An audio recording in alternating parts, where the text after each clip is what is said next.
ठाकरेंचे काही खासदार वेगळा गट स्थापन करण्याच्या तयारीत असल्याच्या चर्चा आहे। काही खासदार लोकसभा अध्यक्षांना पत्र देण्याच्या तयारीत आहेत अशीही चर्चा आहे। काल ठाकरेंच्या बैठकीला 9 पैकी 5 खासदार गैरहजर होते। ठाकरेंचे खासदार संजय देशमुख दिल्लीमध्ये प्रतापराव जाधवांना भेटले। ज्याला जायचं आहे त्यांना खुशाल जावं, त्यांचं भलं व्हावं असं उद्धव ठाकरेंनी कालच्या बैठकीमध्ये त्यांची भूमिका मांडलेली आहे।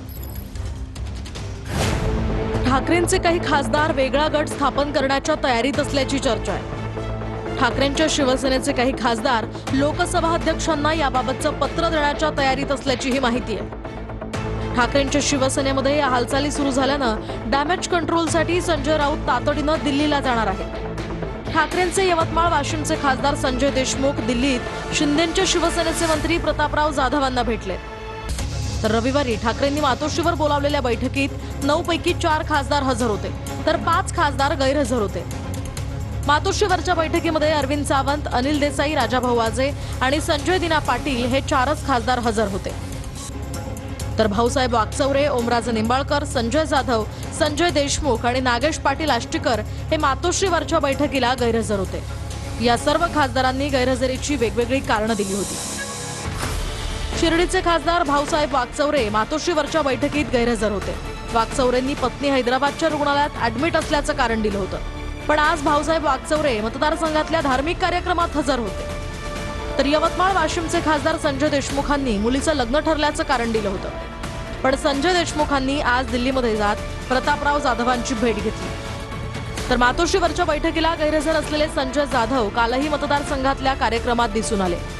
आजही ते मतदारसंघातल्या कार्यक्रमांमध्ये सक्रिय आहेत। तर ओमराजे निंबाळकरांनी आपला मुलगा पुण्यातल्या रुग्णालयात ऍडमिट असल्याचं सांगितलं होतं, तर आजही ओमराजे पुण्यातच असल्याची माहिती आहे। नागेश पाटील आष्टीकर यांनी मुलाच्या विधान परिषद निवडणुकीचं कारण दिलं होतं। आजही ते मुलाच्या विधान परिषद निवडणुकीचा प्रचार करतायत। म्हणजे ही जी लोक येत आहेत हा जनमताचा आदर नाही, अनादर नाही आहे। कारण की खरी शिवसेना, बाळासाहेबांच्या विचाराची शिवसेना, बाळासाहेबांनी निवडलेलं धनुष्यबाण निशाणी ही सगळी आमच्या एकनाथराव शिंदे साहेबांकडे आमच्याकडे आहे। ज्यावेळेस त्यांचा सन्मान त्या ठिकाणी होत नाही, त्यांची विचारपूस केल्या जात नाही, त्यावेळेस कुठंतरी त्यांना असं वाटायला लागतं की बा या ठिकाणी आपलं भवितव्य शाबूत नाही, त्यावेळेसच लोक बाहेरचा विचार करतात।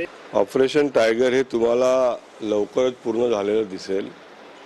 या दिल्लीतल्या होणाऱ्या अधिवेशनाच्या पूर्वीलाच हे ऑपरेशन टायगर होईल आणि या ऑपरेशन टायगरमध्ये 9 पैकी त्यांचे 7 खासदार हे आमच्या शिवसेनेमध्ये आलेले तुम्हाला दिसेल। काल संजय देशमुख बैठकीला उपस्थित नव्हते, ऑनलाईन होते, ते व्यक्तीच्या मातोश्रीवर येऊ शकले नाहीत, पण तेच संजय देशमुख आज दिल्लीत प्रतापराव जाधवांना केंद्रीय मंत्र्यांना असं आहे की नागपुरातून सकाळी 5:45ला फ्लाईट आहे, ते दिल्लीत गेले, नागपुरातून गेले असतील। काय नेमकं उद्धव साहेबांनी काल काय तुम्हाला सांगितलं ते सगळ्यांनी सांगितलं, प्रवक्त्यांनी सांगितलं।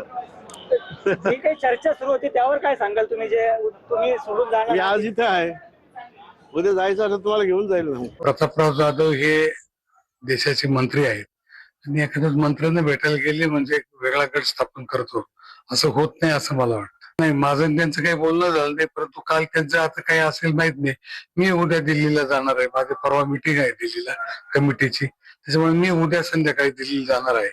त्यामुळे असं कामानिमित्त कोणी कधी जाऊ शकतं, परंतु त्याच्यातून काही गैरअर्थ काढला असं मला वाटतं।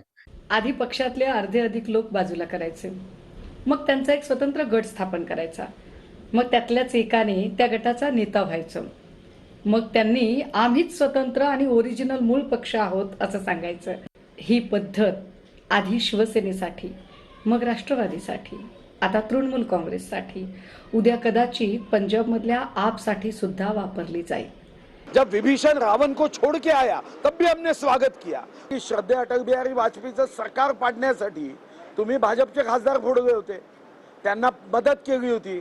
इथं सरकार पाडण्यासाठी नाही तर देश घडवण्यासाठी जर एखाद्या पक्षाचे खासदार सोबत घेत असतील आणि तेही कोणताही पद्धतीचा गैरउपयोग न करता विचाराच्या आधारावर, तर मला वाटतं वाईट काय हो। ओमराजे निंबाळकरांचे वडील पवनराजे निंबाळकरांच्या हत्या प्रकरणाचा निकाल 16 जून रोजी लागणार आहे। तर हिंगोली विधान परिषदेत महाविकास आघाडीकडून उभे असलेल्या नागेश पाटील आष्टीकरांच्या पुत्राची निवडणूक 18 जून रोजी होणार आहे। त्यामुळे येत्या काही दिवसात ठाकरेंच्या शिवसेनेमध्ये मोठ्या घडामोडी घडणार असल्याचीही चर्चा आहे. दरम्यान काल मातोश्रीवरच्या खासदारांच्या बैठकीत उद्धव ठाकरे काय म्हणाले होते तेही पाहूया. ज्याला जायचं आहे त्यानं खुशाल जावं, त्याचं भलं व्हावं असेच मी म्हणेन. आजचा दिवस माझा नाही, पण उद्याचा दिवस माझा नक्की असेल. तोपर्यंत सोसावं लागेल, सहन करावं लागेल. जे बाळासाहेबांची शिवसेना सोडून गेले आहेत त्यांना पश्चाताप होईल, पण त्यावेळी वेळ गेलेली असेल. पक्षात 4 वर्षांपूर्वी मोठी फूट पडली, 40 आमदार फुटले. त्यावेळी मी राज्याचा मुख्यमंत्री होतो. सर्वांना जे कळतं समजतं ते मला माहीत नव्हतं का?